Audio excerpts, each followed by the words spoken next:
and today I want to talk to you about why you should quit smoking. You know, a crucial step in the recovery process from nicotine involves breaking through a wall of denial and putting smoking in proper light. We need to learn to see cigarettes not a friend or buddy, but as one of our enemies.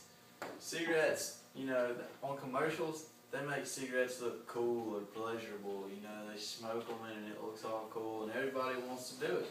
They make cigarettes out to be the cool thing to do. Cigarettes are not the cool thing to do. Cigarettes are made to kill you. That's the only benefit of cigarettes. It's not a benefit. That's the only thing that cigarettes do. They kill you. At first, you know, it relaxes you and whatever, but after a while you get used to it, and then you get addicted to the cigarettes, and all you do is smoke them just because, and then you're just killing yourself.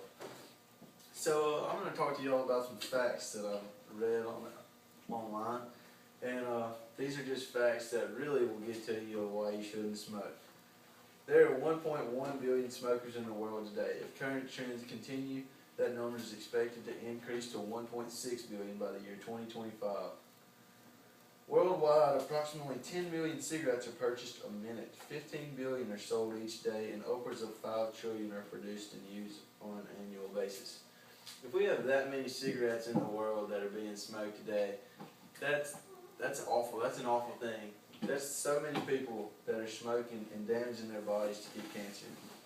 One thing I read is ambergris is otherwise known as whale vomit, is one of the hundreds of possible additives that is manufactured in cigarettes. Benzene is a known cause of acute myeloid leukemia, and cigarette smoke is a major source of benzene exposure. Among U.S. smokers, 90% of benzene exposures come from cigarettes. Radioactive lead and polonium are both present in low-level cigarettes. Kids are still picking up on smoking at the alarming rate of 3,000 a day in the U.S. and 80,000 to 100,000 a day worldwide. Worldwide, 1 in 5 teens aged 13 to 15 smoke cigarettes. That is kids under 18 that are 13 to 15 years old that have started smoking cigarettes in the world. Every 8 seconds, a human life is lost to tobacco use somewhere in the world. That translates to approximately 5 million deaths annually.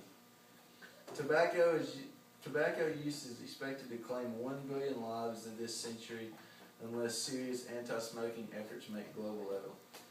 Tobacco offers a life of slavery, a host of chronic, debilitating illness, and ultimately death.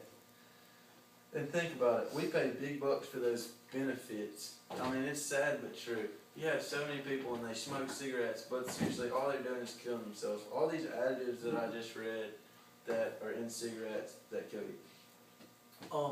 Smokers have to learn to put up a mental wall of denial between smoking a habit and the harsh reality as damage they're inflicting on themselves with every cigarette smoked. I read somewhere that 1 cigarette takes an average of like 10 minutes off of your life. So why do people smoke these? People smoke these, like I said earlier, because they're cool. When the marketing people advertise cigarettes, they advertise them as a cool thing to do. There's even a brand of cigarette called Cool, and there's nothing cool about it. People tell themselves lies that allow us to smoke with some level of comfort. We say we have time to quit, and the cancer doesn't ruin our family. That we can quit anytime we want to. The bad things happen to other people, and because smoking is typically a slow killer, those lies support a framework our wall of denial for years and years. People will sit there and deny that they can quit anytime they want, and they don't have to quit smoking. Smoking's not going to hurt them. You know, I've never had anybody in my family die from lung cancer. My dad smoked all his life, and it's not going to hurt me. All these people that deny that they shouldn't smoke, and they still do it. Like earlier I read that it has a thing called whale vomit in the cigarettes, and that is something, I don't want to be putting anything that's called whale vomit into my body.